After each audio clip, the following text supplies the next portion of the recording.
Sweet. I could not be more caffeinated. I have had so much black coffee. I texted my wife, I said, my cortisol levels are through the roof right now. Because we're all trying to like lower our cortisol levels, be less stressed, and I'm like, ah! Let's get it.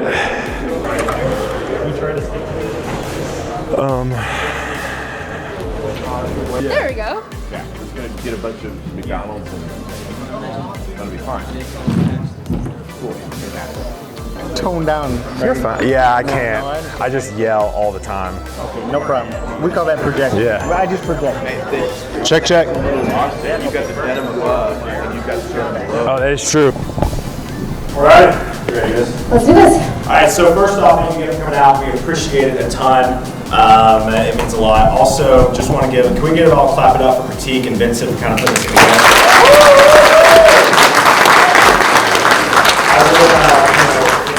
And one of my talks talk about community building and not going through your career and life alone. Communities like this are vital, right? And I think a lot in this world right now, I think we do take a lot for granted. Please do not take this for granted, right? This is special. This is a special community. If you are not exhausted by the end of these 2 days, you have done something wrong. Today's talk is something that stemmed out of a conference that we did recently, where basically Kelly didn't want to speak, and I said, I don't blame you, and I was like, why don't we just chop it up together? She says, absolutely. So this is our third time doing this. The point of this is really to have a conversation. I think when it comes to hiring in tech, there's a lot of smoke and mirrors. Being a recruiter, the recruiting industry kind of leads the charge in smoke and mirrors, let's be honest. And so this is a conversation we kind of break down walls and have real conversations with you all. So there's a few ways to ask questions. We're going to start off here with a little dog and pony show that we always do. But you can ask questions. If you don't want to raise your hand, ask publicly. Scan the QR code up here. I literally have the thing in front of me. So do that, and I'll answer your questions. So go ahead. It's all anonymous as well, so. It's not anonymous. Your name's going to be up there with your social security number. Yes, there we go. You can also upvote your favorite ones. Yes, so. yeah. And then or you can ask questions via the mic, and I'll make sure that we provide time to do that or raise your hand. So, Kelly. Yes. One of the questions I'm getting a lot right now, and probably the individuals out here are probably thinking too, how's the job market right now? Before we get into this, I have a better idea. Oh, that's good. You have better ideas than I do. Let's make people stand up and talk to each other. There we go. There we go. So one of the things I'm passionate about is networking, and I can't believe I missed out because I told Kelly. This is why I told Kelly to remind me. So everybody, real quick, pull out your phones, pull up LinkedIn. I'm going to give you 90 seconds. Talk to the person to the left or right of you. Connect with them. I'm not asking you to share your bank account information or social security. All I'm doing is asking you to connect on LinkedIn real fast. Everybody, pull out your phones. Open up LinkedIn and connect with the person to the left or right. You have LinkedIn? I do. Sure. $20 for the let's pay.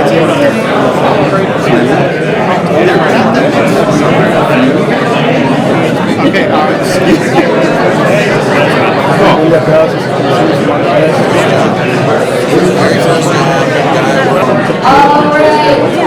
I hope you all had an opportunity to connect with at least one person. All right, so we're going to start out by the topic of where the market is heading and where it has been. Listen, the last 2 years, it has sucked. Let's face it. Who in here over the last 2 years has gone through a job search? Raise your hand. Everybody look around. You're not alone. Right, and so that's what we're going to talk about today. So Kelly, I started to see trends that are trending up. What have you been seeing? Yeah, I've been seeing the same. One, I've been seeing more job openings starting to list. And how many of you have gotten a DM from a recruiter lately on LinkedIn about an open opportunity? Yeah. That right there is a really good sign. Very good sign. So we're starting to see more jobs get listed. We're starting to see more recruiting happening. So this is there are still companies that are going through layoffs. So we're not out of out of it all yet. But no, things are absolutely getting better. Yeah, the reason why I say that is I want to start off with this conversation with that because there's been a lot of doom and gloom. And so I want to tell you on my side, a lot of my recruiter friends are getting jobs.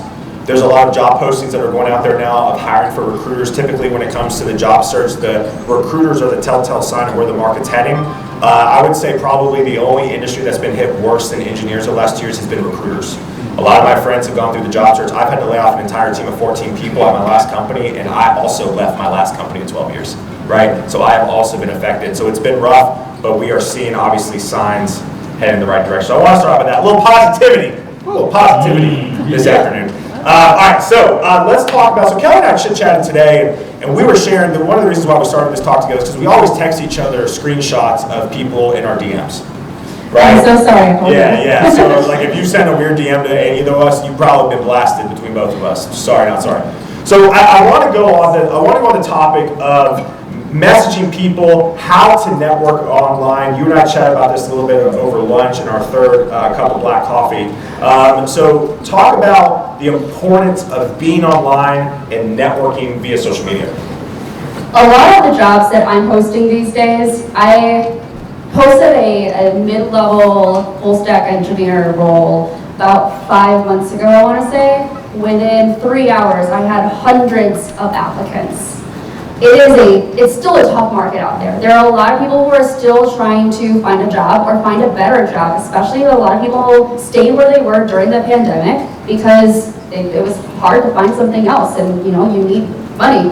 And so it's really, really tough to set yourself apart from hundreds of applicants. And I know doom and gloom, I'm sorry. Yeah, no, we're back to it. This is hiring, I guess. And this is why it's so important to be networking, because when I'm going through applicants, I'm going through a bunch of resumes. When people have messaged me on LinkedIn or Twitter or send me an email, wherever it happens to be, expressing interest in one of the particular roles, and I take a look at their portfolio or their website or whatever, they're more likely to get to that next round because I'm searching through hundreds of resumes.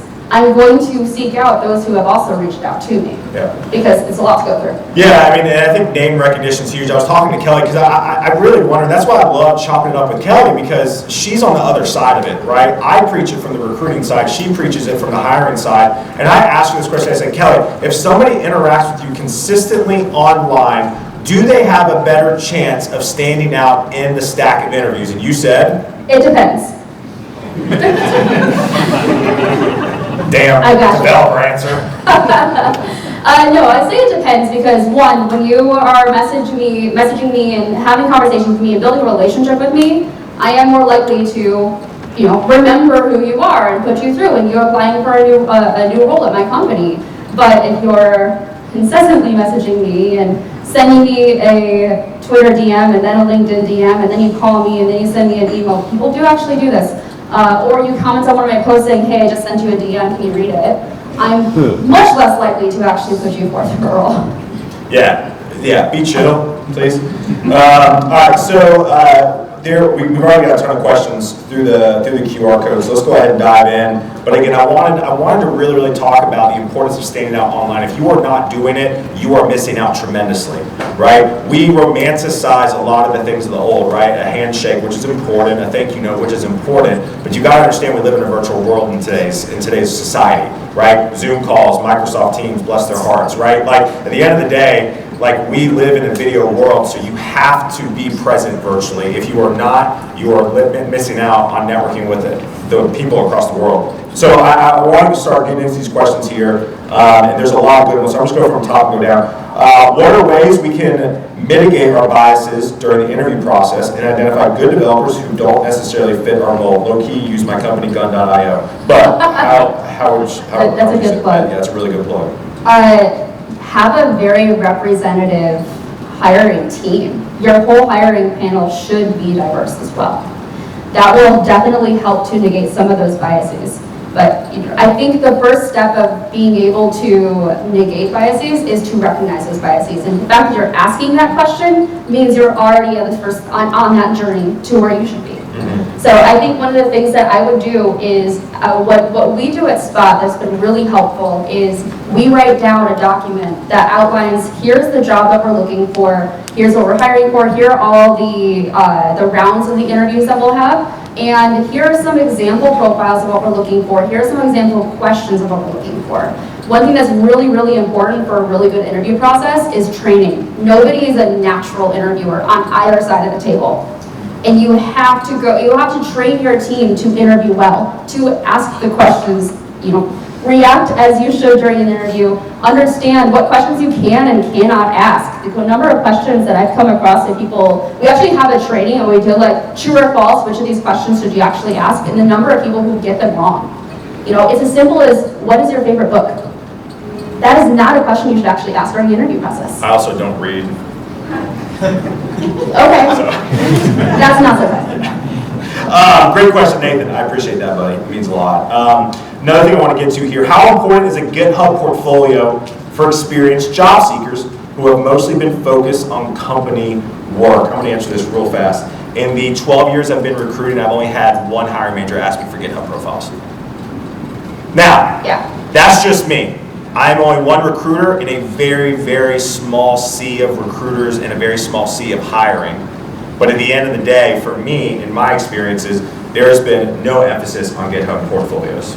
Yeah, we absolutely do not ask for it. I might, if I'm just curious about some of the projects you linked to on your resume, I'll absolutely look at your GitHub then. But I'm not asking you and judging you based on your GitHub profile. Because I know a lot of the work you're going to be doing is proprietary. A lot of it you cannot share, and that shouldn't be held against you. Yeah, absolutely. And I've worked with developers in the past throughout my career who have asked me this question. I would try to at least have something that you can share throughout your interview process, throughout your career. Like, I've hung out with enough engineers at this point where it's going to come up where you probably got to talk about something you've developed, right? A lot of interviews that I actually really like what that engineering leaders do is when they ask you to bring something to the table and you talk about it, right? So I would have something that you've either done on your own or maybe a past project at a company, but I would at least have something. Is that fair?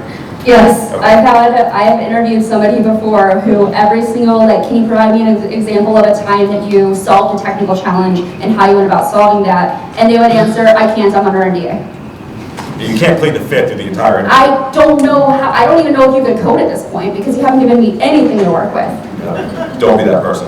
All right, so there, anonymous comes in. A lot of focus is on standing out and being unique as a candidate. What if you don't feel like you are unique or have something that stands out? I love this question. I do too. There's a lot of different ways to answer this. You are special. For real. No, I mean that. No, I mean that. You are special. Yeah, everyone has something unique about their journey. Even if you graduated from a great high school and then you went to Stanford and got a CS degree and then you ended up at Google. I've seen so many of them go through the interview process and they're all slightly different. Your background, your experience, your interests are all different. Everything you are interested in can be pulled into something that make you stand out and make you unique. So I got a question for you. Do you like a hobbies or interest section on a resume? I honestly love it.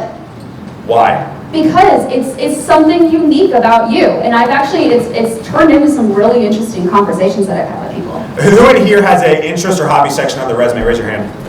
Fair amount of y'all. Yeah, absolutely. Out of the people who raise their hands, how many of y'all have had a conversation about your interests and hobbies during an interview? Right? A lot, for sure. Yeah, Mark's over here just saying amen, right? So again, incredibly important to have that. Because I will tell you this, even if you don't think you're special, putting something that you're passionate about will resonate with somebody, right? That's why I'm so passionate about putting yourself on the internet. One of the reasons why I met Mark is because Mark, It's true. Yeah, it's true. Yeah, I thought you'd disagree with me. I was like, hell, dude, I'm speaking, not you. But at the end of the day, I saw Mark put himself online talking about not being alone, and I slid into Mark's DMs. He's really good at sliding into people's DMs. That is how our friendship started. Wish my wife would hear that, because I was not with her. So all that being said, again, incredibly important. People will resonate with the smallest things that you don't think is important. It absolutely is to somebody else. Moving on. There's also a microphone that should be handed around if anyone has questions out there. Yeah, just raise your hand. one. We got one. Wait for the mic. We got two. I'll start over here. Let's do it. You about to use your steps in. Tell us your name as well. Okay, my name is Ben, and this is going to sound a lot more less important than the mic should imply. But you said you should not ask about their favorite book, but now you're saying that their hobbies and interests are important, so I don't know how those square, or what am I missing? No, that's true. That's true. The reason why I mentioned that you should master your favorite book, because you can bring religious texts into it, and then you get into territory that you shouldn't be talking about during interviews. Interests can fall into that line, you know, that does sound a little bit contradictory, and I totally understand that. I am personally not judging you based on the interest that you're putting on your resume, but that is something I would watch if you know, depending on what you're putting on there. Well, also too, at the end of the day, you are offering up that information on your resume. You are not being asked that information on a resume. So that's the biggest difference. As an interviewer, you can't necessarily always lead, right? You can't always, because that gets you into trouble in certain areas. But if you offer up that advice from the get-go, it's safe. Yeah, I'm not asking you what your interests are in the interview process. Yeah, absolutely. I saw another raised hand. Sweet.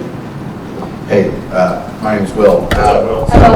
Curious, how, in y'all's opinion, how important is it in terms of how concise you make it? 1 page or 2? Like, we're including hobbies, but can we go to 2 pages if we have the level of depth that 2 pages, you know, would be required? Alright, listen, motherfuckers. I don't know which fucking guidance counselor I curse, by the way, especially in the afternoon at conferences, so I do apologize if you're offended. I'm sorry. No, you're not. No, I'm not. I don't know who the fuck is telling people that it just needs to be 1-page resume, but cut that shit out. It can be 2 pages. Y'all get this. It can be 3 pages. Please don't send me a 14-page resume. But don't do 14 pages. I'd honestly say 3 pages at the end of the day is probably the max, but go ahead, Kelly. Sorry, I had to get that off my chest. No, I think you covered it. Follow up. No, but seriously, I want to be able to read your resume quickly, so I don't care if it goes to a 2nd or 3rd page as long as it's well formatted, and I just don't want to be reading 14 pages. I'm not going to read your 14-page resume. That's simple. So, what grabs your attention on the first page and compels you to move on to further pages? Actually, Taylor, I want you to talk about the top section. Yeah, so anybody have an objective portion on the resume? Yeah, cut that shit out. Delete it. Delete it. It was how I could add value to them. I don't care, because here's the deal, that's subjective. Yeah. What you think you can add value, they may not need. Well, then they don't need me. Well, there you go. But I'll tell you this though too. I'll tell you this. And I'm super passionate about this. You can't tell I'm sweating underneath this jacket right now. This light's not helping. I feel like I'm a pastor. So I'll tell you this. The summary portion of your resume is the single most important part of your resume, is the most overlooked part of your resume I've ever seen. So what that means is the objective part at the very top, get rid of that. Bullet pointed, 3 to 5 bullet points of overall of what you've done in your career. For example, if you are a .NET developer who has done .NET for 10 years, it's 10 years of .NET development. Then you start breaking it out based off frameworks and tooling you're most experienced with. So then it's 4 years with .NET Core, it's 3 years with Angular, it's 2 years with Azure, and then you list out the different services in Azure because there's a fuck ton of them. And then you have a BS degree in computer science. That summary portion, if I read that and it is clear and concise, I call you. I don't even read the rest of your resume. I do. Just know somebody's reading it. Go ahead. What else do I want to add to that? There you go. Does that make sense? I think that's good. Yeah. Yes. Come on, my guy, run. I didn't know you were going to get a workout in today.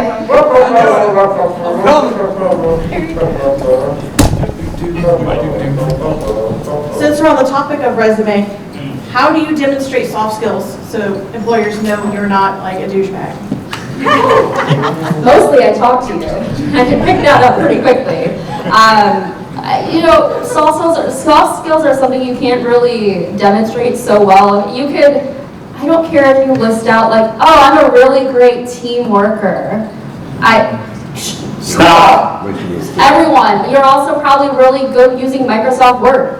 Like, I'll never put that on my resume. I'm fucking terrible. Not everything provides the same level of value. When it comes to soft skills or anything involving the interpersonal side of things, it should shine through in the conversations you have.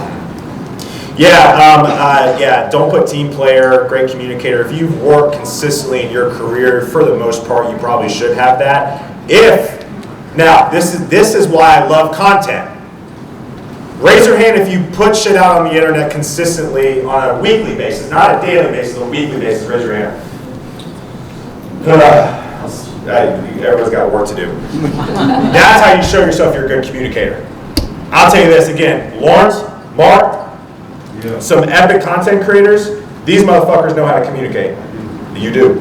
Amen. He does. Yeah. Because I see them consistently on my LinkedIn, on my Twitter. I know of them. That's why I have another talk. It didn't get accepted at this conference. Thanks for T.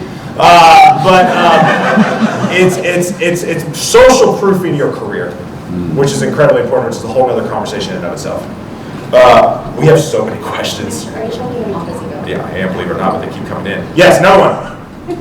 Yeah, one of the things that I discovered, having been a hiring manager at multiple places, the resumes that I was able to read and distill stuff from and actually get something out of were ones that were an offer to do something for me and not an ask for something. So that's what the person was bringing, was an offer. The other thing is the most important bullets that I saw when I was reading them were ones that were concrete examples of a particular situation, of what they did in it, and the outcome from it. Because then I could tell things like soft skills, I could tell things like how they related to people, I could look and see how they worked, and the way in which they brought value to the job. The idea being is why you and I disagree about the objective, but the summary is really, really important, because that then tells you some things about the person and what they can bring to me as a hiring manager. Right? And that's the offer. And that sells a lot better than an ask. I want a place where I can grow. I want a place where you will do all these things for me. Well, okay, but what are you going to do for me in return? That, and above the fold, really important. When you're talking about that, if I could see that in the top part, I might read the rest of it, but that one went into the stack of the ones I wanted to. Yeah, he makes a really good point too. I think most of y'all that write all these like bullet points of like, I did this, I did that, I did this, did that. Like, no. I need quantitative. Use numbers. How did you move the needle? I saved the client $300,000 by doing X. Yeah, exactly. That's incredible. By spending $1.2 million. No, we didn't spend anything. He paid us his bill that he had owed us from the last time around. My husband has a bullet point on his resume that's something along the lines of like save the company, this is a joke, but save the company like $700,000 in equipment. Well, what's not outlined on there is that the fact that the company is going through bankruptcy, so they were just selling everything. Real quick, I want to get to a few of these because they keep coming in. Y'all are amazing. We're going to go the full 3 hours. What is your number one green flag in hiring a candidate? They got 7 upvotes, by the way. Ooh. Yeah, if you upvote, I'm going down with who upvotes. So this is the most upvoted question so far. Okay, so 2 phases here. Before I have seen your resume, referrals do work. That is a major, if somebody else is saying, yeah, I vouch for this person, that's usually a good thing that I'm going to be excited to talk to you. You don't have, like, ask for referrals. This is something I'm really, really passionate about as well. If you're applying to a company that you have never, you don't know anybody's there, you can reach out to people on LinkedIn, and I encourage you to, if you're interviewing anywhere, reach out to people who currently work there, people who no longer work there, and ask for their opinion. How is their working experience there? Because 1, you're building a really good relationship with somebody if you're going through the interview process right now who can vouch for you. And 2, if there are any red flags for the company, they might let you know that, especially the ones who have left the company. Yeah, my green flag is Bob's. Of course it is. Listen. Twitter is secretly like Gen Z. Yeah, it's TikTok. Here's the deal. There is a lot to be said for bringing energy to an interview. Right? Right now, you had multiple hundreds of resumes for a job posting. One of my friends, who we probably all know online, she was interviewing for a role. They got 1,000 resumes for a staff engineer role. 1,000 resumes. Right? She told me, she goes, I don't mean to be this person, but I was looking for anything to reject somebody. If you are not coming up to an interview and showing up to an interview and absolutely bringing the noise and just, you should be exhausted after an interview. When I was interviewing 3 months ago, it was the most exhausted I've ever been. Because it's basically like giving a keynote every single interview. That's the amount of energy you should bring, because if you're not, somebody else that brings it, people want to work with people that energize them. People don't want to work with a non-log, so don't be a non-log. People should also do a little bit of research about the company before you start interviewing. That seems like a really basic question, but I have had plenty of interviews that they had no idea what my company did, or hadn't been to the website, or started talking about a different company. And like, I understand that, you know, you're interviewing for a lot of places, and sometimes the wires can get crossed, especially in the world where there are 900 companies that end with AI. So I totally understand that, but it's really helpful if you like take notes about which company you're interviewing with. If you know the names of the people you're going to be interviewing with, look them up on LinkedIn, see what they're interested in as well. The more you can do to pull in their interests as well, that's when you start to get those vibes, and you can start to actually build relationships with them during the interview process. My engineers often say their favorite technical interviews that they give are the ones that go over way longer, because they've gone well past the actual questions that they wanted to answer. They spend another 30 minutes just selling the candidate on joining our company because they enjoy talking to them so much. Yeah, absolutely. Next question. Is it hopeless for junior devs right now? How long should it take to find a first junior dev role? How long is a piece of string? Like, that's a tough question to answer. Yeah, I was about to say, I don't know. Exactly. You know, here's my thing with junior engineers is this, it's always been tough. It has never, honestly, it hasn't ever been, there hasn't really ever been a time when it's been easy to get your first role as a junior engineer. It's just, it's one of those things that either companies are not hiring very often for junior engineers, or there are companies who are hiring for junior engineers for the wrong reasons. In that they're trying to save money and they are not prepared to do the training required for a junior engineer to come on board. Yeah, for me, it's not hopeless. Whoever asked this, it's not hopeless. You're just going to have to work. And what does work mean as a junior developer? Network the ever living. If you are a junior dev and you ask this question, you are here right now. My goal for you is to try to connect with every single person at this conference, and then I would spend the next 3 to 6 months following up with every single person you met here and try to learn something about the company they work for, what they do, how they got their start in tech. Be inquisitive, be interested, and keep asking questions. That's how you move the needle when it comes to networking. It could take 6 months, it could take a year, but you have to be intentional when it comes to job search success as a junior developer. You're missing a very important piece of this. Well, that's why we do this together. Content. I mean, people are really freaking tired of me probably talking about content. That's true. Talk about content. Share your learning journey. Mm-hmm. Share what you've been working on, some projects you've been doing, where you're getting stuck. And these are the kinds of things that I have hired. There's one particular junior engineer I hired, his very first dev job, who I found him from Twitter. He stole it from me. Oh yeah, you're right. Yeah, you did work there. He did, and I love him. He's great. Yeah. He's wonderful, yes. No, I mean, I found this individual from Twitter who was sharing his journey on, 1, learning to code, 2, what kind of projects he's working on, and 3, the struggles of interviewing as a junior engineer. So he was commiserating with others as well who were going through the interview process. But he's such a fantastic individual and someone who I got to know really personally. Just like, we're friends now, and it's because of what he shared, and like his story really resonated with me. So I encourage you to publish content, whether it's on Twitter, whether it's on LinkedIn, write a blog. I don't care if this is one-on-one content that somebody else has written, your voice is going to bring something unique to this conversation. 100%. Kelly and I literally talk about the same stuff, but she has a different audience than I do. I have a different audience than her, and we write differently, right? So, but we basically talk about the same thing. There's more than enough data and content out there for everybody to share around the same thing. Next question. Do recruiters and hiring managers care about cover letters? I don't remember the last time I read a cover letter.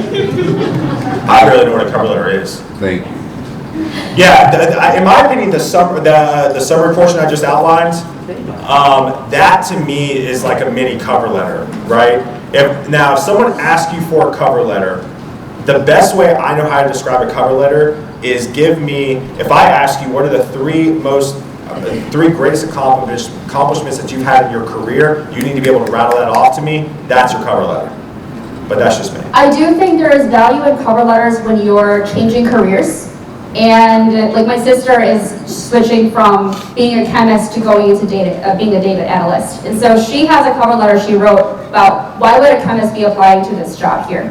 And she could bridge that with a cover letter in that case. But for the most part, for like senior engineering roles, for example, I definitely do not ask for a cover letter. I'm pretty sure I just hid the cover letter field on the actual application form because I don't want you to waste your time writing one either. Yeah. Again, that's why I love Kelly, because she's intentional. Yeah, what's up, Mark? I don't have a microphone. You don't need it. Go ahead. All right, so No, he does need it for the recording. for the recording. For the recording.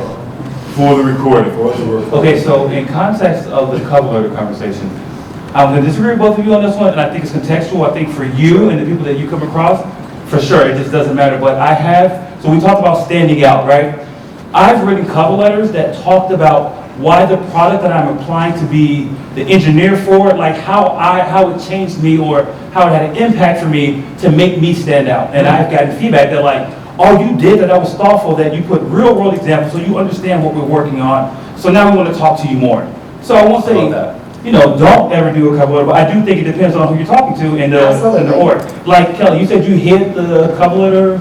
Like, I don't ask for the cover letter on the application form. I also don't make you upload your resume and then enter in all the information again there. Right, so then what I'll say is that if I'm applying to your company, I will not send you a cover letter, right? Correct. But if I really want this job, I'm not gonna lie to you.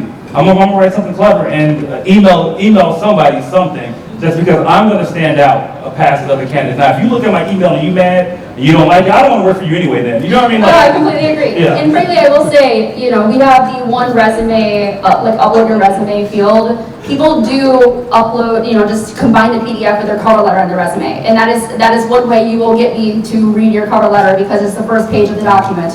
Yeah, and again, you know what's fun about this entire conversation is everybody has their own opinions, right? Absolutely. So like, we're just speaking of what we've seen, but again, at the end of the day, Mark has experience at work. So there you go. Let's get that gentleman right there.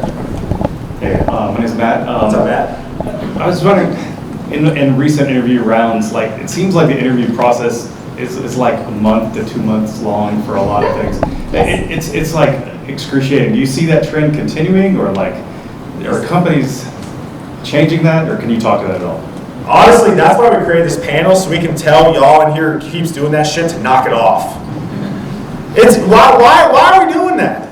Why? Because you're not sure? Then be respectful to the candidate. Right? Hey, listen, we all go on dates. Either we're married or we try to date. Right? Let's say someone, how many people in here either have been drugged along or drugged somebody along? Let's just honest here. Raise your hand. And dating. I cannot be the only one that either has been drugged along or has drugged that person along. I've been on both ends of it. Right? Right? Why do we do that? We're not sure. We're not sure. Right? You need to set expectations and be upfront with that candidate. Cut it off in the second one. Hey, listen, we're really not sure about you right now, but at the end of the day, we want to be respectful to you and cut you loose so you can go pursue other opportunities. And I will tell you this, if you're cut loose and that company calls you back, you're probably more willing to go back because they showed you an ounce of respect.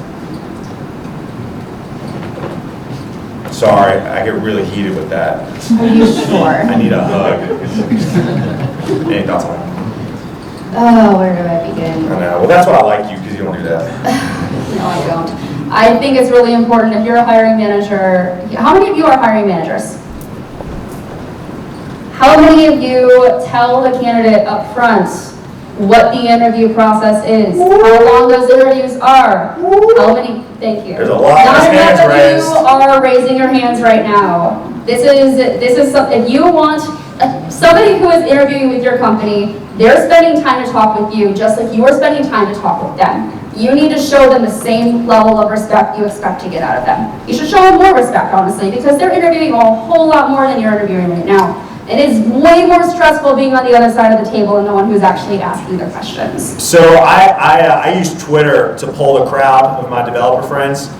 I tweeted this a while back. I said if a company gave you set expectations and gave you specific response of why you got rejected, would you be more willing to recommend your friends to that company? You know what the overwhelming answer was? Yes. Listen, you understand something. Interviewing is marketing for your company. It's the first date.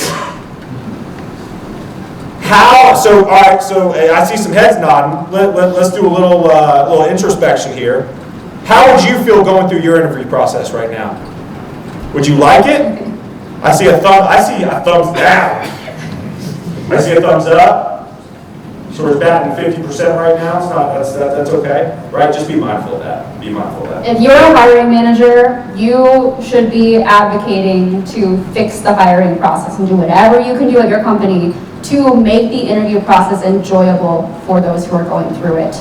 I don't know if I should share this. You should share it. Please Okay. share it. Do it. Do it. So I was talking to somebody recently, and we were talking about, just the stress of technical interviews. Like, how many of you have done a system design interview before? I don't even know what that is.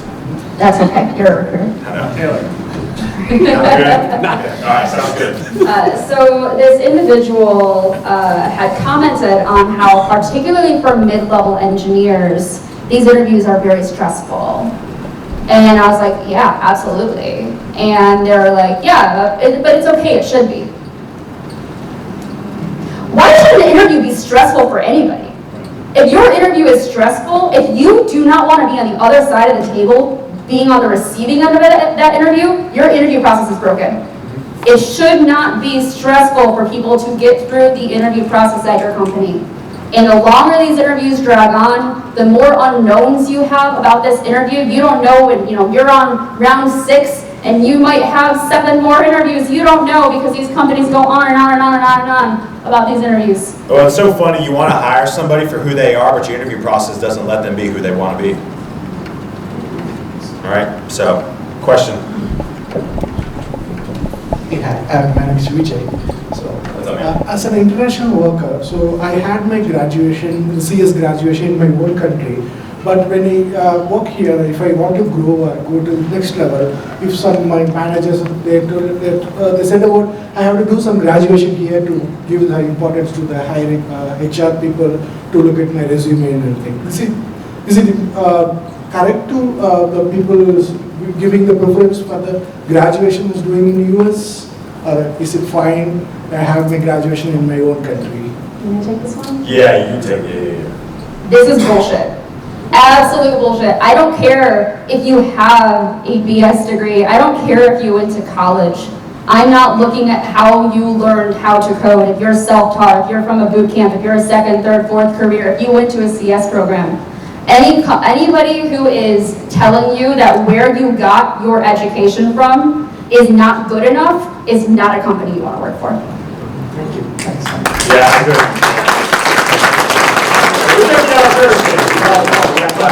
All right, next question. There's so many fucking questions. What do you think are the most important non-technical skills to look for? Vibes. What about you? Always. Critical thinking. I'm terrible at that. I could never work for you. I want to know how you think. I think that's one of the system design interviews are tricky, because I think a lot of companies do it wrong as well. They're looking for a right answer for a particular solution. The purpose of a system design interview is to understand how you got to the solution you arrived at. If it's wrong, you're going to have a conversation about it.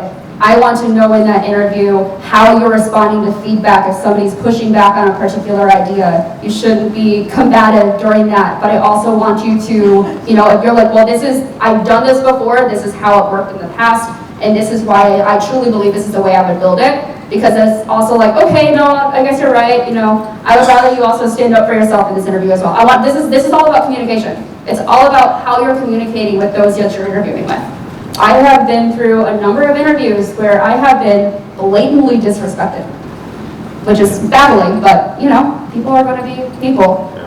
The way that you communicate with the folks that you're interviewing with really helps you. You want a way to stand out? That's a really good way to stand out. Yeah, be direct. I mean, I think we live in a world where we're kind of like, keep your mouth shut, don't say what you mean. I tell you what, when I interviewed at Gun.io, I mean, I shot my CEO and co-founder straight. I said, this is why you need me. I think you're wrong in these ways, and here's why. Listen, some people are like, whoa, but you know what? He respected me, and now I'm there, right? And we've gained respect from each other through the interview process because of it.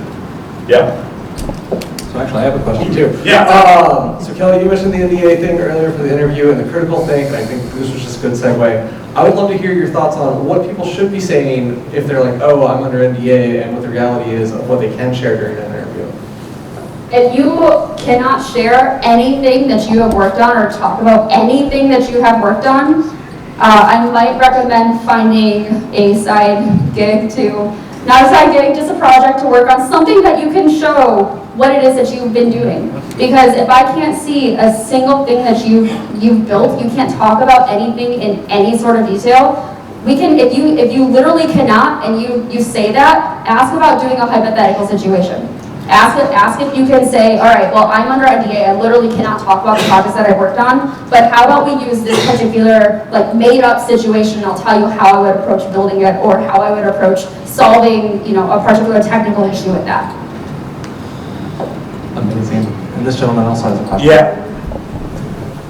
Yeah, I just wanted to circle back to references. You mentioned that they were important, and I just wanted to understand how that works for you, how it fits in, and specifically if they are always, say, in person or live on the phone, or if they're in written format and the values of them. Because I've had people say, I'll be a reference for you, and it's hard to get something written from them. So what's your preference, and how should that best work? You go first. All right, I'll take this first. Once again, a lot of companies do references wrong. Number one, you should not outsource your reference checks.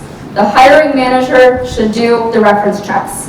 Number two, the reference checks, you usually are not picking up on any major red flags during the references stage. It has happened before. I have decided against hiring a candidate because of what their reference said. You should have a general idea if you're asking somebody to give you a reference, they should probably like you.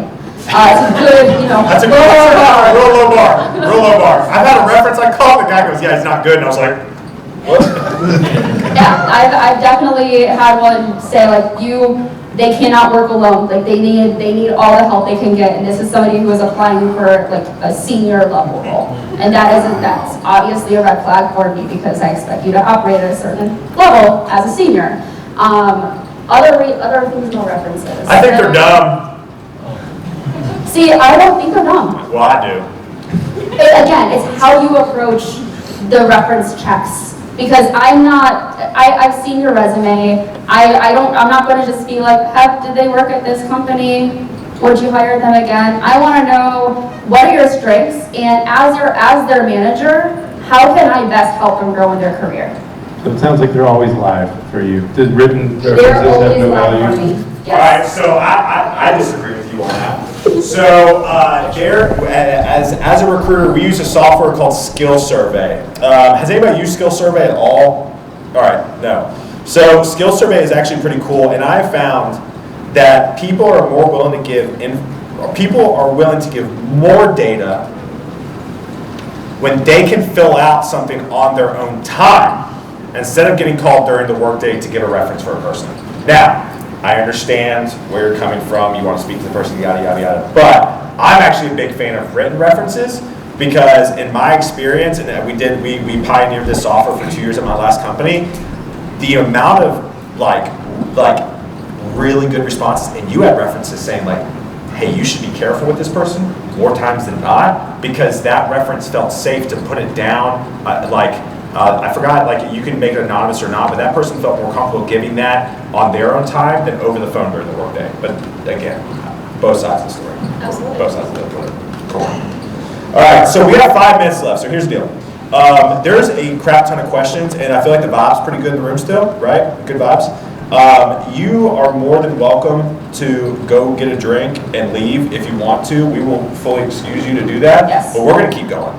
I'm just gonna keep fucking going. So you guys are more than welcome to go and get some drinks. You can bring drinks in here. I don't know if that's legal. I hope you can. I hope you can. Can we bring I don't drinks in hear here? a no, and if I don't hear a no, then you can do it. Yeah, so go get drinks now. We appreciate you coming out, but we're gonna keep going through these fucking questions, so strap in, here we go. All right, so is there a bias towards hiring a candidate with a CS degree versus self-taught? I didn't think y'all would fucking leave, damn, no, I'm just kidding. Is there a bias towards hiring a candidate with a CS degree versus self-taught? It depends on the company. Yeah. I think there are companies that still require CS degrees, which I think is absolutely ridiculous. But it's really, really dependent on what the company wants and what they're looking for. I think there are still definitely companies that I would say are biased towards it, but not all. Yeah.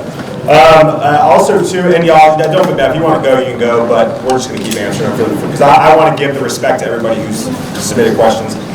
For me, honestly, I would give more bias towards self-taught and boot camp over CS degrees. In my experience, yeah, clap it up for that. In my experience, CS degree individuals come with no sort of real-world experience. There's an air of cockiness to them, and they feel like they deserve a seat at the table just because they went through the degree process. Harsh. Right. I see a few more people. Yeah. So for me, You can run the mic. yeah. So hear me out real quick. Right. That's a little harsh, and I understand that. But there is a level of humility that comes with career changers and self-taught developers that cannot be taught. And if you're looking for a team player that can come into your organization and move the needle and listen and they understand where they need to be and their value, like self-taught boot camp, in my experience, in terms of just soft skills, fully trumps it. But I also, again, understand both scenarios. It's totally okay to have a CS degree. Yeah, it is. Just don't be a dick, right? Just don't be a dick. It's that easy. Well, Mark, you're not a dick, dude. You're so nice. All right, how can I spot a legit recruiter from spam? Ooh, buddy. Yeah. First off, if it's so I'm gonna listen. I'm gonna just be real simple with this, right? Put an emoji in your name on LinkedIn. Put an emoji in your name on LinkedIn. Oh yeah. Because the recruiters who use spam messaging, I never use them. But I know there's tools out there where you can blast, and what they do is they catch the emoji in the message. I put it at the beginning of my first name. Yeah, so do that, that's one hack. Two, it's vibes, y'all, vibes, right? Someone's gonna message you 3 fucking paragraphs, you gonna read it? No, it's probably because it's templated. When I messaged you, when I was a traditional recruiter, I'd have misspelled words, 2 sentences, I could barely complete a thought, and I'd be like, you wanna just talk? Right? Just be smart about it. Now, I'm also going to give you permission. Do not respond to every recruiter if you do not want to. Because they've already moved on. I'm still sweating. Go ahead. That was really distracting. You're good. I'm sorry. All right. Wait, before you go on. Yeah. Microphone, hold on. For the recording. Mark's taking advantage of being in the front row. Sure. Okay. But so respond to recruiters. So I respond to recruiters, and please help me fix my thinking about this. I'll tell you why I respond to recruiters. Because I'm old enough that I was around when the candidates were begging recruiters for opportunities. Sure. And I remember the 2008 market crash, and when we were all in the offices looking to get any help. So I'm always trying to hedge my bets in case that happens again. Great. But am I wasting my time? Is what I'm asking. You're not wasting your time. Because you don't have to respond to these recruiters, but if you do choose to respond to these recruiters and you're not interested right now or this is the right role, but at some point, maybe 2-3 years later, you are looking, you now have a relationship with a recruiter and you can reach right back out to them. But you're not wasting time. Especially if you have time, do it. But if you're stressing yourself out, you're like, oh my gosh, I have all these DMs and I can't answer them, don't worry about it. Don't put that stress on yourself. Life's stressful enough. You don't need recruiters to help you with that. Set a recruiter. Yeah, set a recruiter. Again, like I said, 2 sentences, a bunch of misspellings. A lot of focus is on standing out and being unique as a candidate. Oh, wait a minute. I already did that one. Check. During the recruitment hiring process, when is the proper time to negotiate compensation? Woo! Hold on, real quick. First off, who in here is comfortable negotiating compensation? Raise their hand. Ooh, Okay. there you go. Negotiation takes practice. Yes, thoughts on that? Hiring managers who are still in here, how many of you list the compensation on your job description? Or recruiters. I did that from day one. I didn't think we were supposed to do that. I did it from 2011. If you're in California, do it. California law. Yeah, there's a lot of states. There's a lot of multiple states. states that now legally require it. You are going to save a whole lot of time if you just talk about compensation up front. A whole lot of time. I don't know why we hide it. Exactly. It should not be a taboo topic. Now, I would also not recommend, I'm sorry if anybody here works at Netflix, but going the Netflix route of like, the compensation range is somewhere between $100,000 and $900,000. Come on. Cool. I'll take 900. Right. Close to 900 if we're just picking while we're at it. Yeah, I mean, for me, front end, right? And again, this is hard. I went through a job search 4 months ago, right? I was scared to talk about it. I'm up here talking about it. So like, listen, you're not alone.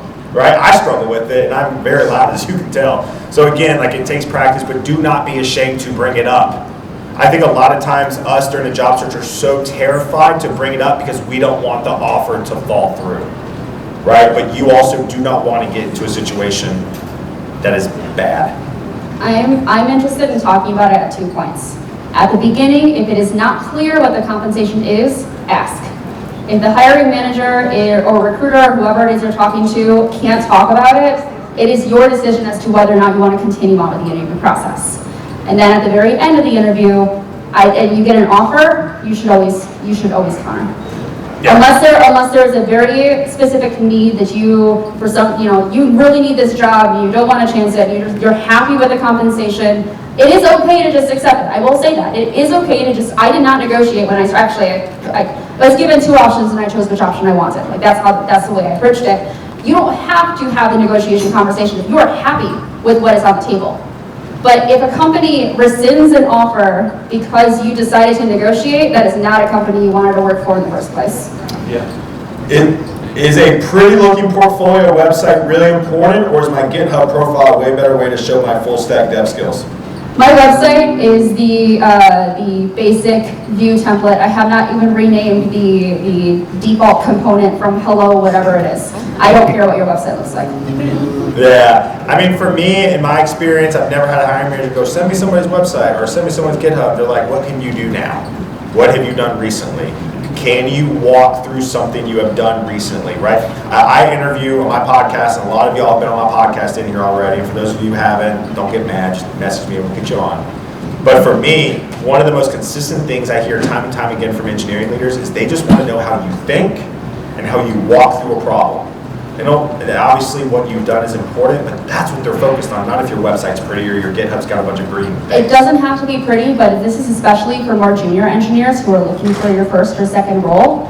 This is where your portfolio can be beneficial, so I can see what kind of work you've been doing and how you approached building it. I don't care what the website actually looks like, as long as there's content on the website that I can look at. And again, this is particularly important for those who are earlier in their engineering career. Why is there a lot of ghosting from recruiters? Yeah, Taylor. Because we suck. We really, really do. The reason why you're ghosted is because there's 2 types of recruiters. There's agency recruiters and in-house recruiters. Agency recruiters like myself are the ones that give the recruiting industry a bad reputation. The reason for that is because we get paid very low base salaries, like very low, and we are 90% commission. They're sales. They're sales. We're sales. Yeah. I'm not really in that anymore. I graduated. He's separated himself from that I now. separated myself from that group. So for me, we don't get paid to be your friend. Which is why I wanted to get out of that industry. Which is why I'm thankful Gunn picked me up, because I can still be a recruiter, but I can love on you a little bit more, which I'm very grateful for. Recruiters don't get paid to love, they get paid to place. So if you don't have what they need, they're going to move on. Do not take it personally. It sucks. I get it. But just move on. I've also gotten a rejection. I'm sure some of you have probably gotten this experience, had this experience before. Gotten a rejection email from a company like, I don't know, 9 to 12 to 3 years later. Like, oh, we've now filled this role. I'm like, great! I completely forgot I applied. That's awesome. Question. Yes. So in getting out some of the advice, I know that some of the personalities are a little strong. I think that part of what needs to be received, especially for the juniors, and when you say you don't really pay a lot of attention to it, what's going to be translated into is don't do it, right? So you don't necessarily want their GitHub to be up to date per se, but in order for them to show you the skills that they're doing, that's probably where they would have come from. So they should be doing them, right? In terms of like that, if you're coming from boot camp or somewhere else and that's how you're actually practicing, even though you're not necessarily going to look at it, they should continue to do it because that is the practice. Yeah, right? and again, this is also why I separated the junior engineers, like looking for a junior job from, let's say, more senior or staff level roles, because you probably, like, that is, again, where you're gaining your experience. So I absolutely encourage you to continue doing so if you haven't started yet. But again, I will also say, and I understand there's two sides to every story, but for me, any junior, I've placed 3 junior developers in my career. Every single hiring manager that I worked with wanted to see the projects they've done, and it's never been a GitHub. But again, I understand where you're coming from.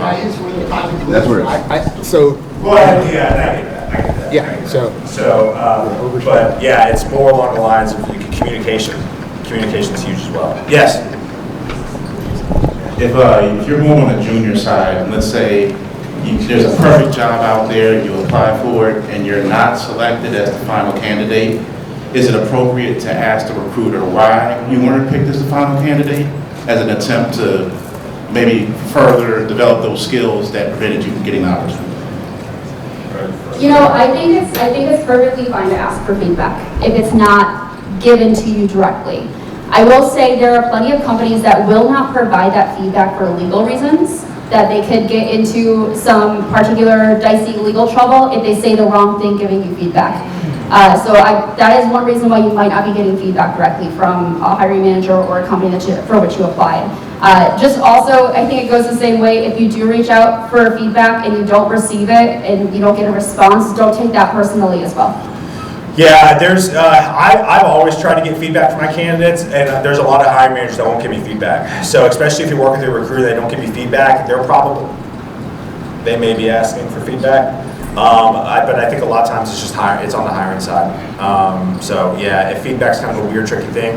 For hiring managers in here, I know there's a lot of HR stuff. Listen, if you keep it strictly around the skill set, right? Hey, listen, we needed strong, I'm making this stuff up, strong AWS servlet or EC2 Lambda and S3, right? And if they only have one of the 3, in my opinion, it should be okay to tell the candidate, hey, you only had one of the 3 things we needed, right? Now, if you start talking about their personality, that's where it gets very, very hairy. But if you keep it consistent on the technical, like you give feedback, right? Yeah. How do you give feedback?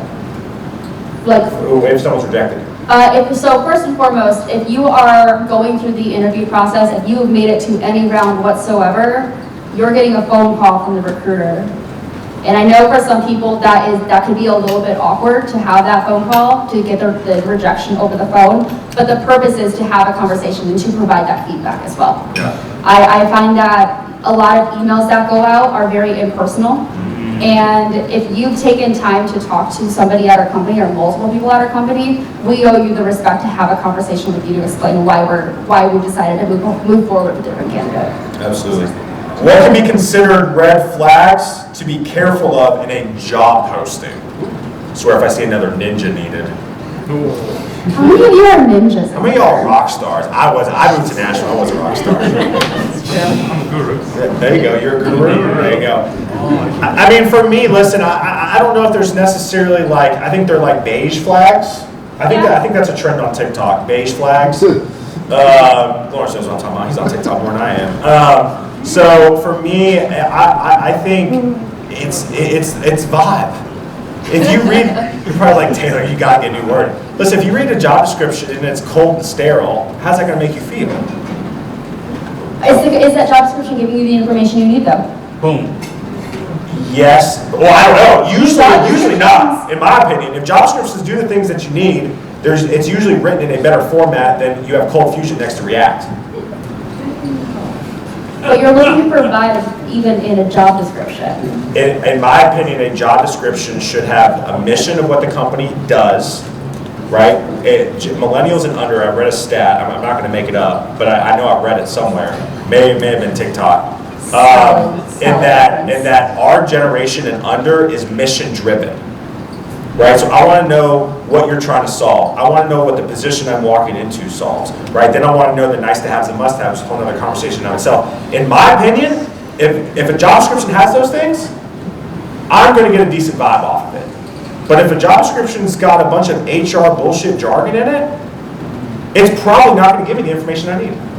I will say, remember, a lot of job descriptions are wish lists. Yes. You don't need to have every single thing listed there to apply for the job and to get that job even.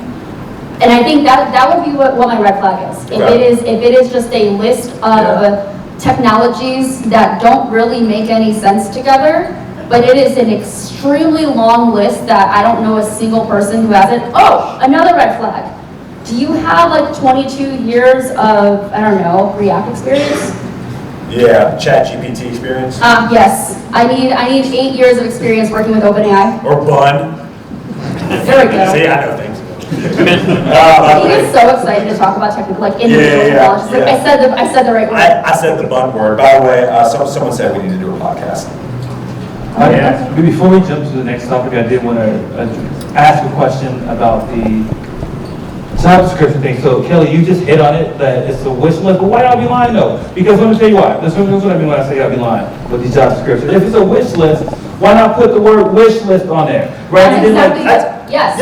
That is a green flag for a job description. I want to know, what are the absolute must-haves for this? What are the nice-to-haves? I don't require you to have these, but it would be cool if you have them, but I'm going to spell it out as a nice-to-have. Don't only put nice-to-have, put wish list. Like, use a different, so here's the reason I say that. I think nice-to-have still gets interpreted as if I know these things, then I'm going to be, in, right? But if I don't know them, I feel like as a candidate, potentially, that somebody who does know is going to get the nod over me, even though they're not a part of your hard requirements. You see what I'm saying? So I think we need a different term there that lets people know, like, apply anyway, right? Even if you don't know. I completely agree. Mark bringing the absolute heat. All right, so just to give you an idea, we are 30 minutes behind on the questions. I'll just let y'all know. You said we should make content to have a better chance of being spotted and eventually hired. What do I do if I'm against being on social media? Can I start with this? Absolutely. My brother has zero social media presence, like 0. My brother has done a tremendous job about finding jobs through networking. He networks through interviews. It's the most wildest thing. My brother is like the GOAT at taking these interviews and endearing himself to people, and then they keep calling him for jobs. And he just does it for practice because he listens to what I say sometimes, right? But he has zero social media presence. So if you're not going to do social media, you need to be at conferences, you need to be at meetups, you need to be when you get interviews, you need to try to keep up with people somehow. But in my opinion, it's kind of a necessary evil. But again, that's just. We've hired people. We have engineers on our team at Spot who do not have any kind of social media presence whatsoever. That we're not hired because of their social media presence. So I will say that is what I qualify as. This will give you a leg up, but this is not a must-have. Yeah. If you are uncomfortable putting yourself out in public on social media, send an email. I'm pretty sure you probably still use emails. Yes, I love emails. Wow, somebody actually loves emails. I love emails. What? Yeah, question. All right, sweet. Sorry, Will. Like if you're going to apply somewhere like Black Airplane or wherever, right, and we're going to hire you, it's because you know how to produce production work, not how to follow a tutorial or build up a GitHub repo of like demo stuff, right? And so I'm asking them like, hey, what are you building? Like, what are you really building? Like, get off the train tracks and like come up with something and start building an application, right? And if you need some ideas, like I'm happy to help you or whatever it is, right? So I would love y'all's opinion on that. Like I loved your initial, like how you should be networking, Taylor. Like that's fantastic advice, and I think I'm going to add that to my response. But that's kind of my general response is like I want you to be building something on your own. Absolutely. If you are in a boot camp and a bunch of other people are in that same boot camp and you don't build anything except for those projects within a boot camp, you're going to look like everybody else. This is exactly what I'm talking about by bringing your personal interests into the work that you're doing. You can pull data from anywhere. You can build like a fun like web app or whatever you want to do that is not a tutorial. You need to escape tutorial hell and actually build something. I want to see your creativity. Yeah, shout out Jordan Ryerson on LinkedIn. Jordan DM'd me 2 years ago. He goes, hey bro, I'm doing a self-taught thing, trying to get into tech. Do you have anything that needs to be built? I said, actually I do. I have a podcast, and I actually need our webpage built. He built it, the unicornfinders.com, I think. And it's my other podcast because the man can't have too many podcasts. And guess what? He just recently got a job at Tech because he had specific production experience that's live and that we use consistently. It's not hard. If you're part of a religious organization, go ask. If you live near, like all these places need websites, like restaurants. If you live in a small town, I got this question the other day. What if I live in a small town and I can't network? Listen, if you live in a small town, I bet you 99% of business don't have a web presence whatsoever. Just a Facebook. Right, just a Facebook, right? And I ain't checking your nanny's Facebook, right? So again, ask them to build something for that company, right? Incredibly important. And especially if it's like a local business that is selling things, like a brick and mortar store. I've spent almost 10 years in e-commerce at this point. Shopify is really easy to get started and build something, and you have a custom website, and you're also helping a local business get online and selling their things online beyond just in store. Yeah. All right, next question. What should newbies in the tech space be doing to get on your radar for a role, since you're Mrs. Hiring? Sending me a message. We didn't talk about this actually specifically. What? When it comes to sending me a message, I get a lot of DMs about, hey, I just applied to X role. I would love to get 15 minutes of your time to ask you questions and tell you a little bit more about myself. When would you have time? The answer is never. Like, I just don't have time for these things. What I will do though is if you say, hey, I just applied for this role, super interested, I have a few questions, here are my questions. If you have a moment to respond, I'd really appreciate it. I am much more likely to respond to that message than I am to find magical 15 minutes on my calendar to give you that time to actually talk to you. Yeah, I didn't even sit with my wife for breakfast for 15 minutes. I'm still hearing about it a week later. So again, no one's got time for anything. All right, next. Is attending in-person meetups and events still important for networking in an increasingly remote world? I think I've already addressed this, but hell yeah. Right? This is where the bonds strengthen. Right?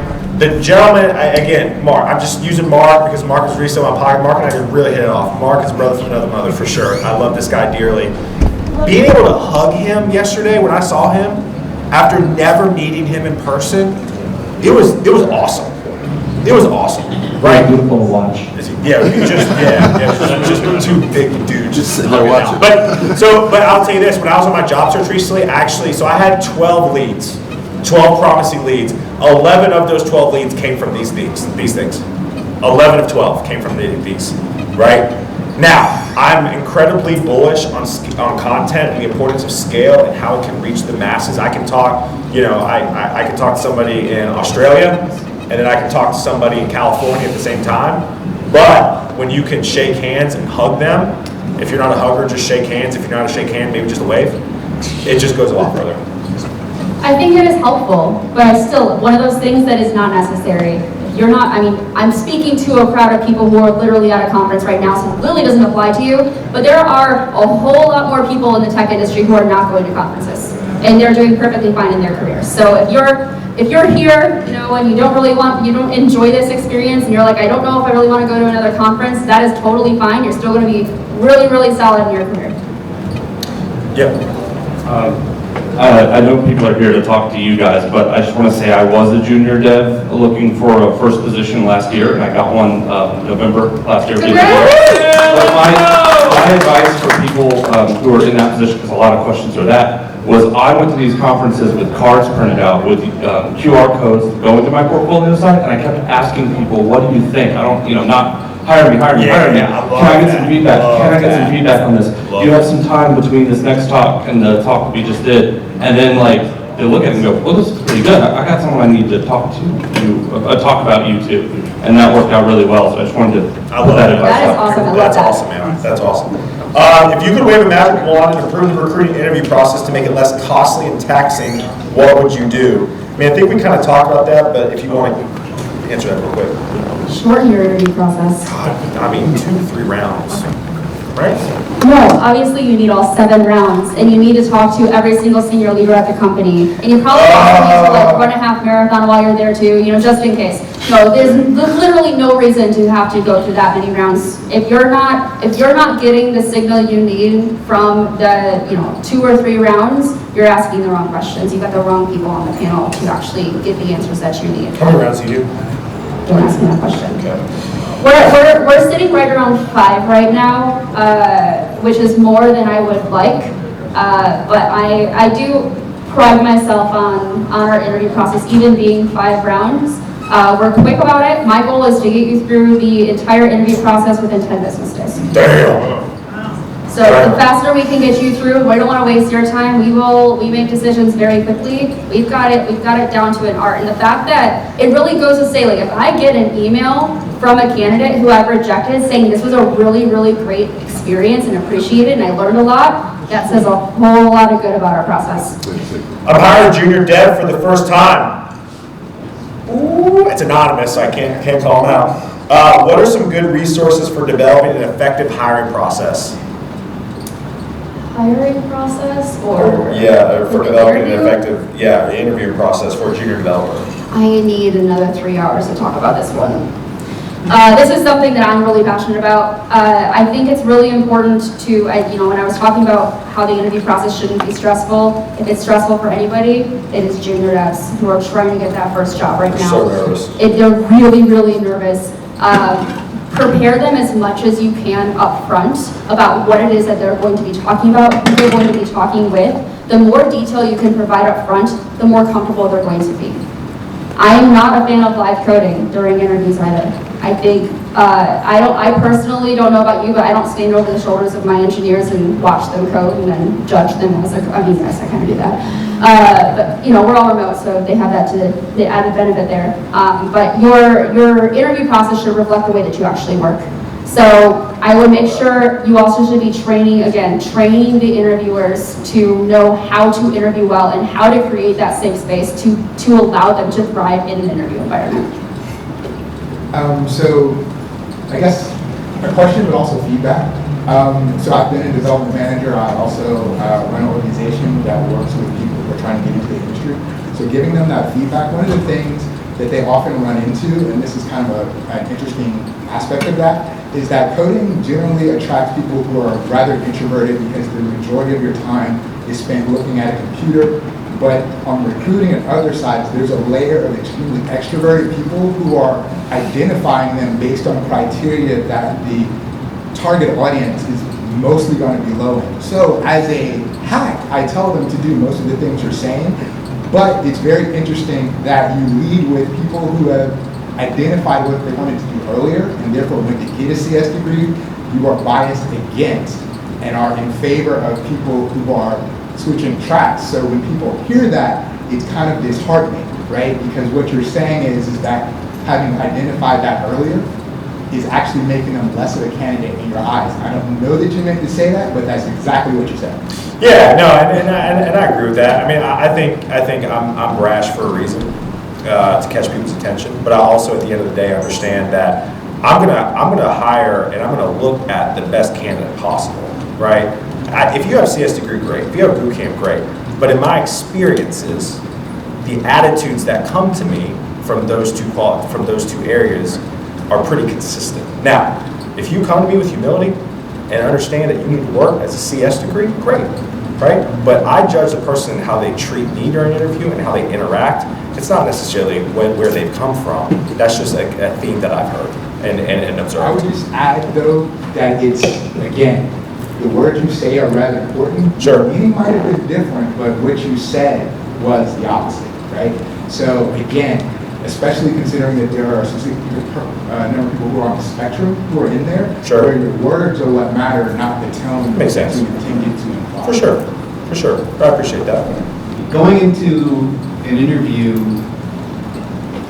the challenge is getting the candidate to tell you about their successes. And so as a hiring person, I'm going to ask you questions, but they might not always be exactly the question that you need to tell that story. And I hope when you're talking with candidates as well, that you guys can encourage everyone to say, you know, have something that you're proud of that you can tell someone about. Just to make yourself sound great, because that's all of these questions are there for me to have you tell me that. Yeah, absolutely. Yeah, that's one frustration that I have with hiring is when people don't have those stories, those case studies, sort of. I don't know if there are other, as a question for you guys about this too, is as someone hiring, what are things that a hiring manager should ask to help draw those answers out? One of the things that I like to set the stage for when I'm asking very situational questions that might require you to think about your answer. One, as the candidate, I strongly encourage you to look up common interview questions that you might get at the round you're in and practice. Record yourself answering questions and watch it back. It is awkward as hell to watch yourself on video or listen to yourself on audio if you've never done it before. But the more you do that, the more you can hear yourself say these answers, and the better you're going to become at them. As the interviewer, I encourage you to start the conversation with, these are going to be some situational questions I'm going to be asking you around these types of topics. If you need a moment to think about an answer, I encourage you to take that moment to pause and answer that, and then you can answer the question. I'm not expecting an answer immediately, because some people, you might ask a question that will totally trip them up. They were expecting you to take it in one direction, you took it in a totally different direction, and they might have a really good answer for that, but they feel pressure to answer immediately. And to give them permission to pause and think about that, one of the engineers that I hired years ago, that was one thing that really stood out in my interview with him, is that I felt like at first, every question I was asking, there'd be like 5 seconds of pause before he actually answered. And the more I ended up hiring him, and we worked together for a few years, and the more I work with him, the more I learned that he wants to think about the answers he's giving. And it is perfectly acceptable to have that pause in there before you actually answer that question. I obviously do not do that. No, Taylor has no. No. All right, let's see here. So I'm gonna try to get through these. We're gonna go another 10 minutes or so. If we can't get to all of them and you ask and yours was not answered, come find us afterwards. But we are, thank you guys for staying around. Seriously, this means so much. What does it mean, when does it make sense to pivot to a new technology or role if you aren't getting results in your job search? So listen, I think you need to be aware of your compensation requirements, your on-site versus remote requirements. I think you need to be flexible right now. That's what I would ask you first. If you are having problems finding a job and you think it's technology, I would ask yourself, what are your other requirements, right? Salary, on-site, maybe it's how you're coming across in an interview. Unless you're still stuck in cold fusion days. Anyone here a COBOL programmer?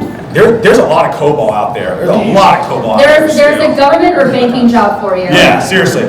But in my opinion, I think this is very situational. I think I would need a lot more information to answer this question.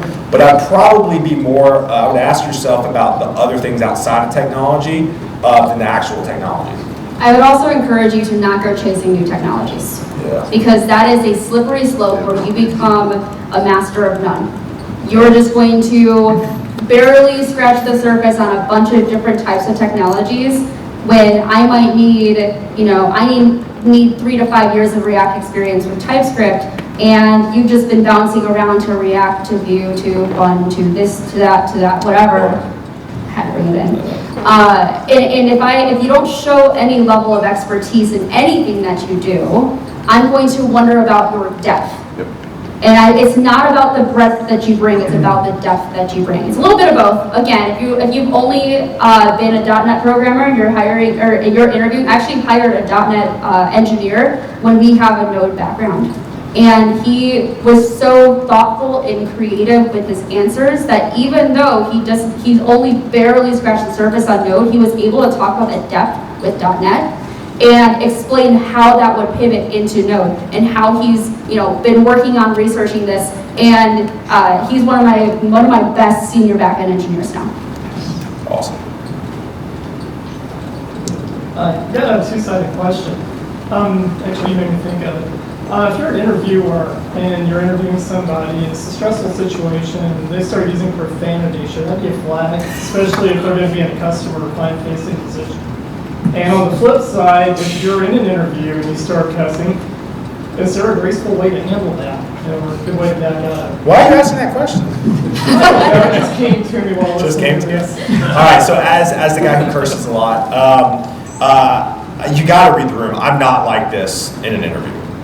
Like my recent job search. Now, 4th round interview at lunch with my CEO, I let it rip a little bit because I got the vibe, right?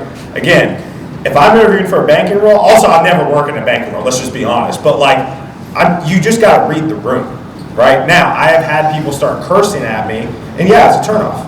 It's a big turnoff. I get that, 100%. But if I've worked with this person as a recruiter for 4 years, and I know their family, and I know who they are, and we've broken bread together multiple times, and they curse with me, I'm fine with it. But I would say initial, yeah, be on your P's and Q's, 100%, for sure. And if you are interviewing somebody who is using profanity and you're not comfortable, you can say, hey, I want to take a moment and make sure this is a professional conversation that we're having. 100%. I would prefer you to not use profanity in this interview. That is perfectly okay to say.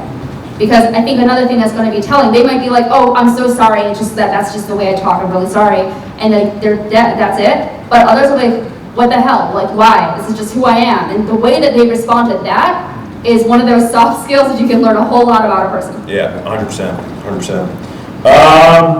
This kind of goes with the how can you effectively market yourself if you have extensive experience in multiple languages, frameworks instead of just one. My biggest thing, I actually tweeted this the other day, you need to have a sizzle. And a sizzle is different than your elevator pitch, your cover letter. A sizzle is how does your background specifically relate to the role you're interviewing for? Yes. Targeted. Absolutely, yeah. The more I encourage people to tweak their resumes based on the role that they're applying to, because you might have certain experience that I'm not looking for, but you may have that breadth and depth of experience. Perhaps you have a whole lot of interests that you just bounced around, but you've been doing it for a while. Highlight what is going to be most important for this particular role. How can you avoid burnout or giving up during a long job search process? That's your question. It is tough. I don't have an answer for that. I don't. It's hard. There's actually an interesting story you can tell about the treating job searching like your full-time job and the realization you came to. Oh, yeah, this is good. This is why we do this panel together. So I was out here, obviously as you can tell I'm very brash. What? Yeah. So because I get super passionate about this stuff. And for me, I was preaching for a long time that the job search is an 8-to-5 job. Right? 8 to 5. It's yada yada. And then I went through the job search, I was like, oh my God, this is exhausting. I can't do this 8 to 5, right? And I sprinted up a little bit. For me, I think the biggest thing I'll tell you is you have to keep your personal life. Right? What do I mean by that? Right? If you go to church on Sundays, keep going to church on Sundays through your job search. If you go to the gym 3 days a week, keep going to the gym 3 days a week. Right? If you have dinner with your families on Wednesdays, keep having dinner with your families on Wednesday. I think a lot of times we get so stressed out. I had a senior engineer message me a few years back. He goes, man, what do? I can't even go on a walk with my dog because I'm so stressed out about the job search. Right? So I understand, but I think as long as you can keep, in my opinion, your normal life going and not get so entrenched in the job search, and the moment that you kind of pull back a little bit, right? If you find yourself pressing, the moment you pull back and breathe for a second, good things usually happen. I would add to that, rejection sucks. But it's hard. It's hard. Especially when you're going through multiple rounds of interviews and you're just getting rejection after rejection after rejection. I think one thing that's important to remember, and this is easier said than done, is not to take it personally, first and foremost. but you never really know the reason why you're being rejected for a role. The reason why I say that is sometimes you might be applying to a role that is still open, but they're already in final interview conversations, but they're going to talk to you at the beginning anyway and then reject you and not tell you why. There might be, I would say a lot of the reasons why a lot of these kind of like unknown rejections happen is because of changing company priorities. I know individuals who have received a job offer, accepted a job offer, and then 2 days later, they had that job rescinded, and it had nothing to do with them. Over the weekend, the budget got cut for this job. So you are, unfortunately, like as the candidate, you are not in control of these other companies where you're interviewing. And that is a really, really important thing to remember. My little soapbox, I'm actually a trained therapist, so it's gonna come out for a second.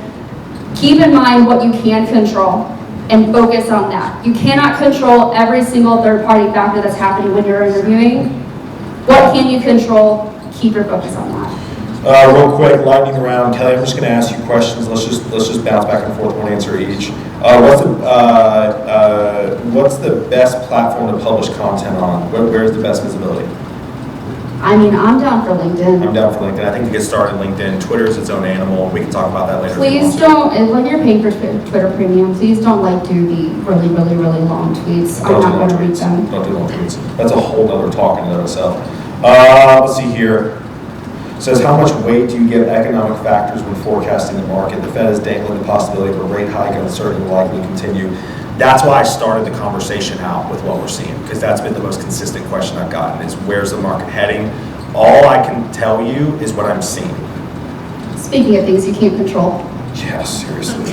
You just got to keep moving, keep looking forward. Is it worth posting to a role, a job post that's been open for more than 2 weeks? Yes. What? It's been open for more than 2 weeks? Yeah. Yeah, you know how many companies are really, really slow at even starting the hiring process? I was going to say no. I would say absolutely yes. Okay, there you go. See, I'm wrong sometimes. How do you get past the ATS? And how do you think it's, and do you think its overuse is immoral? Oh, applicant tracking systems, there are applicant tracking systems that use keywords to automatically reject resumes if they don't hit on the certain number of keywords you're providing in the job descriptions. Terrible, terrible system. This is one of the reasons why I say it's really important to cater a resume directly to the job that you're applying for. There are tools out there that will actually scan the job description and your resume and look for that overlap, look for those matches. But the one way I would say to try to get around that, reach out to the hiring manager, the recruiter. Yeah, absolutely. All right, y'all. That was everything. We appreciate it. Thank you so much.